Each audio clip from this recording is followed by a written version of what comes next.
Hello, my name is Tylluan Penry. I'm a solitary pagan witch, an author and the founder of the Wolf and Howl Press. And today's little chat is about invisibility spells. And that's one of the dogs. Actually, while I've been sitting here, one of them's been trying to pull my shawl off me, which I'm wearing because it's rather cold tonight, although it's June. Yes, invisibility spells. They sound, don't they, as though they belong in children's fiction. But they do happen, they do work.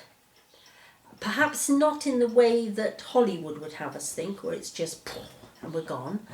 But there's a very well-attested case of Stalin, the Russian leader. He had a psychic called Wolf Messing, and he was challenged to walk into a bank and rob a bank. Will you get off it, please? Which he did. He walked into the bank and he handed over a blank piece of paper, and the cashier gave him a load of money in return. That is a form of invisibility magic. Oh, we've got another little person. I don't know whether you can see her actually. Can you see? Hello. Can you see her? Yes. This is little Aud, named after Audrey Hepburn actually, the actress. The dogs are rather disorientated because, as you can see, I am down the other end of the table tonight.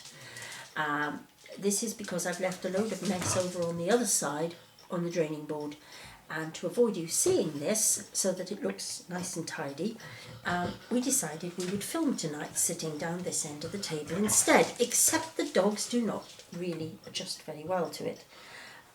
Anyway, we're talking about invisibility magic. What happens with invisibility magic and the way that it works is not that it makes us disappear, it's that it changes the perceptions of people around us so that they no longer really notice us. And I believe that some people are naturally very gifted at this. And one way of asking yourself, is it the kind of thing that I might be good at, is to ask yourself, well, when you were young, did people take much notice of you? Were you, pardon me, were you always, the last to be picked for team sports and things like that?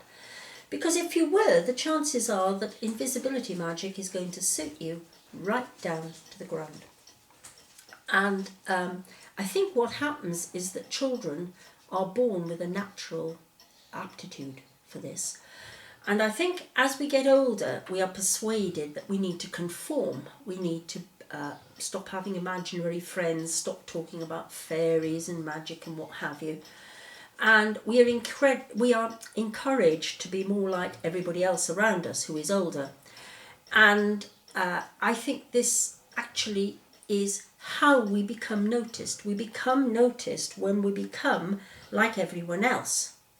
Whereas when we're young, we are under the radar, so to speak. And some people stay under the radar for a very long time like this. They are not noticed. I mean, I always used to joke when I was young, I could get lost in a crowd of 3. Nobody even knew I'd been there. And this is one of the things that people do. How does it work? How do we do it? We need to return in the way we think to how we were when we were young, when we went unnoticed, when people didn't really know we were there. And what we need to do is to literally blow other people's perceptions away from us. For example, if you want somebody, if you want to get past somebody, it's normally only one person you have to get past. Once you've got past the first level, the first line of whatever it is, everybody else imagines that you're authorised to be there. So it's only normally one person you have to work on, which is just as well, because when you work as a solitary, you don't have that much energy, and no, you don't have that much power either. So what you're doing is you're working on one, perhaps 2 people, and you are using what I call a cold breath. Now, a warm breath is the sort of breath you use to mist up a mirror, that kind of breath. But a cold breath is And you can feel it. And if you're not sure, put your hand in front of your mouth and you will feel it. You don't go blowing in people's faces, but you do go round with this sort of this cold stream of breath. You don't make a big fuss about it. You are blowing away other people's perception of you. You're not blowing them away, that's quite a different thing. And I'm not even sure you could do it. But what you are doing is you are blowing away their perception of you. You're blowing away their attention, if you like. And in the same way, you know, if you're trying to get rid of, say, a bad mark in something, well, what you need to do is you're not going to eradicate the mark, but you are going to make whoever it is that it matters to, apart from yourself, whoever it is that it matters to, you are going to make them notice it less. You're going to make it less apparent to them. That's how invisibility magic works. It does take effort on our part. Any strange noises. This is Homer, another of our dogs, who is rearranging his bed. They pick all sorts of times to do some awful stuff. But we are trying to work at making ourselves less noticeable. And I don't mean we go around dressed in grey. It doesn't work like that. I mean, I'm a great lump of a woman. I mean, you're not going to miss me that easily. I'm rather too large for that. But your perception of me changes. I become less noticeable. And it does work. You have to work at it. It's unless you've been working at it for years. If you're coming to it new, the first couple of times you may find it doesn't work at all.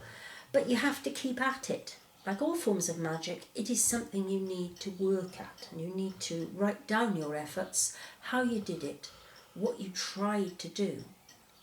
And then build on this. Because invisibility really can be done. It is a real type of magic. And I wish you all the very best of luck with it.